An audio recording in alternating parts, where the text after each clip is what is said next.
Hey, BooTube! Oh my god, I just fixed this and there. Can you see me? Yes, you can. Kind of. Hang on. I just fixed this shit, like, right before the recording. What the hell just happened?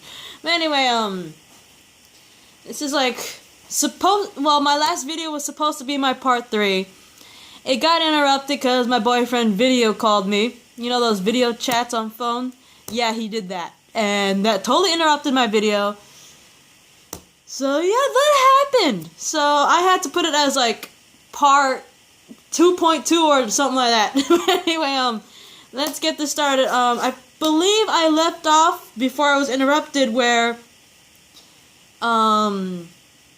Nick pretty much falls to the ground because he's dehydrated and exhausted, and there were 3 people watching though. A woman named Luciana and 2 men. I believe one of the men was named Francis. And, I'm sorry, I'm looking if there's something else over there.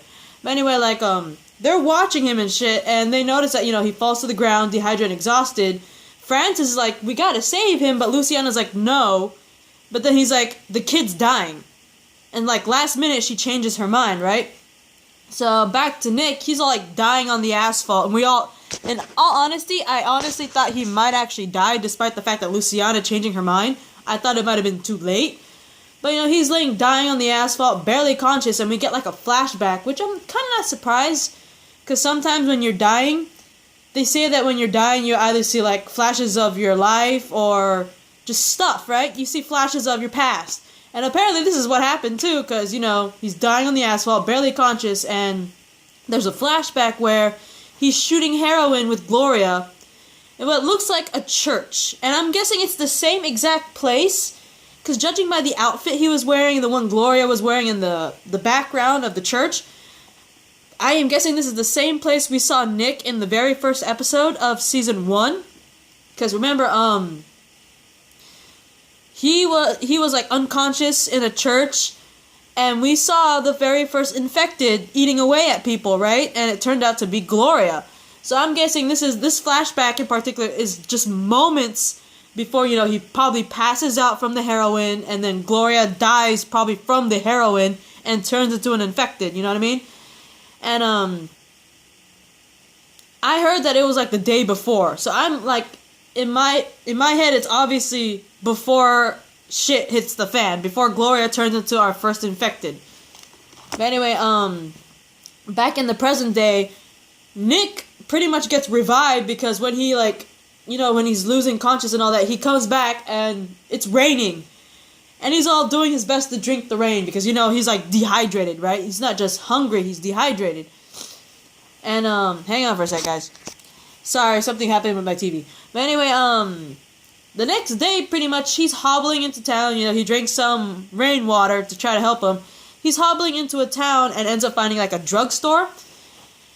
I'm surprised he managed to hobble to that drugstore. You know, not gonna lie to you, when he collapsed, I'm pretty damn surprised that the walker herd that he was walking with, none of them went to him, you know? Because usually, I know he's covered in Fear the Walking Dead, they call him infected. The other Walking Dead, they call him walkers. But, like, I'm surprised, like, I know he's covered in infected blood and guts, that's why he was able to walk with that herd.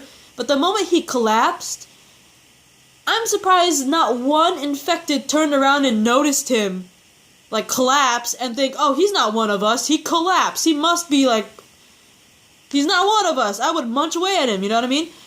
And, like, with the rain, I'm not, you know what I mean? Like, when he, like, came back, it was raining.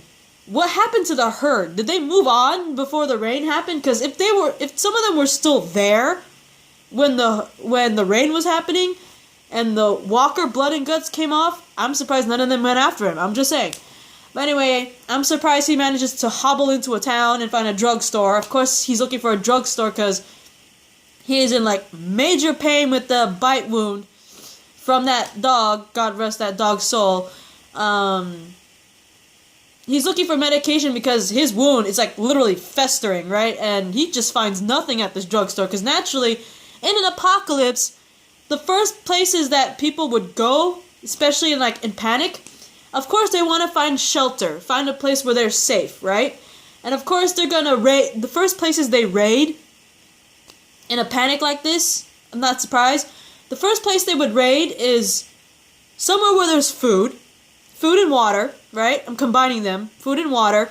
And of course, somewhere where they could get medication, and somewhere where they could get weapons. Those are the three places that obviously, if there was an apocalypse happening right now, the first three places that people would raid would be a place where they get food and water, a place where they could get medications and shit like that, and of course a place where they could get some, like, weapons. And of course they have to find a place to hold up in. So that's like 4 places, of course, they're gonna raid. Now, what did he expect? I mean, especially since this is like the beginning of the apocalypse. That shit is gonna be like the drugstore is gonna be one of the first places they're gonna raid, right? So, he ends up in I believe like a barber shop. And, hang on. Sorry about that, I thought I saw something really interesting. But anyway, he ends up what I think is like a barber shop, and he's pretty good at improvising, because I've never seen someone bandage up such a deep dog bite wound with duct tape. It's like, not gonna lie to you, I've seen a lot of like zombie movies and shows, that, including The Walking Dead and Fear the Walking Dead, but not gonna lie to you, I would have never thought of wrapping my wound in duct tape. Not gonna lie to you, I've never seen that happen up until this episode. But anyway, how many minutes am I in? I am 6 minutes in. We're good. Okay, while that's happening, Luciana and, hang on, shit. Luciana and I think Francis, they approach him. Apparently they've been following him, apparently, and they approach him in this barbershop, and they ask him if he's infected, right? Because, you know, he's treating his wound, and they think that the wound is an infected bite, right? He's like, no, it's a dog bite, I swear. Infected did not bite me. Dog, you know, woof, woof. And he's trying to explain to them, because he thinks, you know, they can't speak English. He thinks they can't, and he assures them it's a dog bite, the best that he can. And, you know, he asks for water, and they do give him water to an extent, because it's like, don't drink up all our shit, right? And while that's after, Luciana manages to invite him to come with them, which I thought was highly interesting, because remember in the beginning, she was hesitant to even help him. And that was like last minute when she decided to help this guy from dying. It was literally last minute, all because Francis said he was dying. So it made me question why the change of heart, you know, letting him drink, you know, last minute, helping him, and then following his ass, and then letting him drink a little bit of their supply of water, and then asking them to come with them. I'm highly surprised that Luciana actually agreed to at least let him come with them, you know what I mean? She seemed very hesitant to even help him, let alone let him come over. But anyway, it seems like Nick is in this, it looks like an infirmary, right? And this guy named Alejandro comes out of nowhere. I'm guessing he's like a doctor or something, right? And he's all treating the wound. And he's all telling Nick that he's very foolish to walk with the dead, right? You know, Nick is trying to reassure him, you know, it's safe. I'm covered in walker blood and guts. They can't get to me. But of course, I would be like Alejandro saying, you know, as smart as that is, you know, you could pretty much be invisible to the infected. That's not very smart to walk with the dead, because one wrong move, like, you could accidentally... We've seen it happen. We've seen it happen in the first 6 seasons of The Walking Dead. We even seen it in some Walking Dead video games, like the Telltale one, season 1 and 2. We've seen it there. Other Walking Dead, anything related to Walking Dead, we've seen it gone wrong before. People have tried to be invisible with walkers, infected, just zombies in general, and we've seen it gone wrong before in Walking Dead history. So I kind of agree with Alejandro. Despite the fact that, yes, it may make you invisible around the infected, that won't last very long. You could have one wrong move, or you actually say something and the infected will notice. And like earlier, the rain. Nick woke up and it was raining. And all the blood and guts came off of him, right? Because of the rain. That could happen in the middle of him walking with the freaking infected, and they could smell him and they'll kill him, you know what I mean? So I don't blame Alejandro for remarking that Nick is foolish for walking with the dead, because the blood and gut thing could only go so far, honestly. Anyway, he pretty much invites Nick outside the infirmary, and he finds himself in a walled survivor community. At first, I didn't know it was walled because the walls look pretty small from that angle. I don't know why it looks small to me, but for some oddball reason, it actually looks small. That's why I didn't know it was like a walled survivor community. Hang on for a sec, guys. Sorry, there's this really cool movie on, and I was watching it at the same time. But anyway, I did not know it was walled. I knew it was like a survivor community. I thought maybe it was like up in the mountains or something. That's why like so far none of the infected have gotten to them. And I thought maybe they had walls, but pretty damn small ones. Because let's face it, this is the beginning of the apocalypse in Fear the Walking Dead. So the thought of bigger, stronger, and taller walls might not be a thought in the beginning. So that's why I figured they had walls, but I thought they were small. You know what I mean? Especially from a certain angle when they were showing it. So he's actually in a walled survivor community called Colonia or something like that. And the streets are literally bustling with people and kids. And they even have little shops, like little, kind of look like farmer market shops, you know what I mean? If you've ever been to a farmer's market, you know they're giving out fruits and vegetables and all that stuff. Kind of like that. Or like a flea market, kind of. It kind of looks like that. It literally looks like he's walking through a walled survivor community with a flea market in there. Because it's like bustling, you buy shit in like different stalls. And it's pretty interesting, you know? And we've seen in the previous Walking Dead, not previous Walking Dead, the predecessor Walking Dead, sometimes walled communities don't last very long. I mean, look what happened in the predecessor Walking Dead. I mean, I forgot the name of the governor's place. I know it had a name.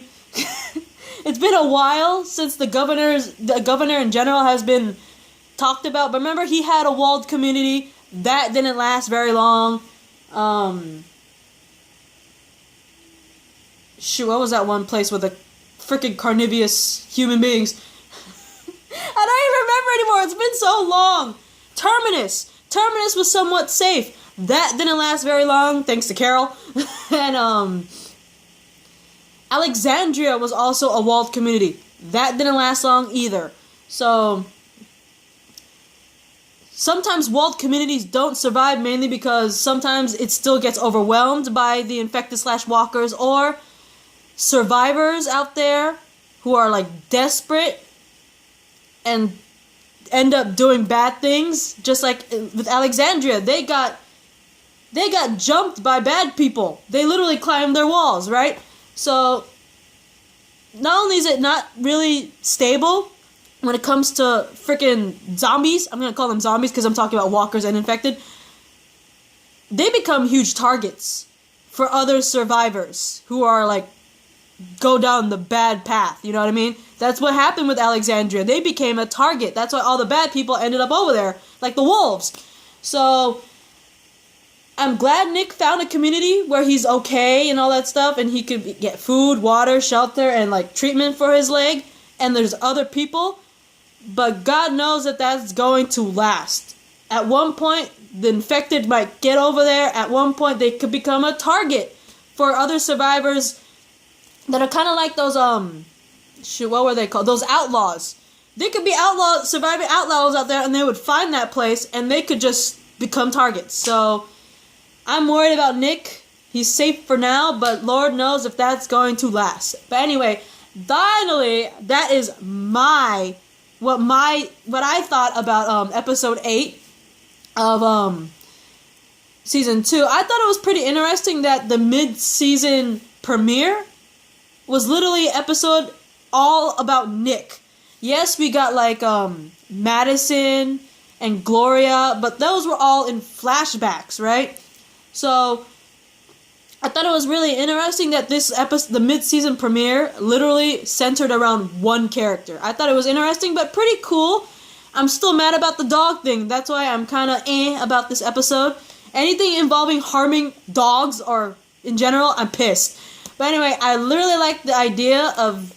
It was interesting. I thought it was highly interesting that they centered it on one character for the mid-season premiere. Would I want them to do it again? Yeah.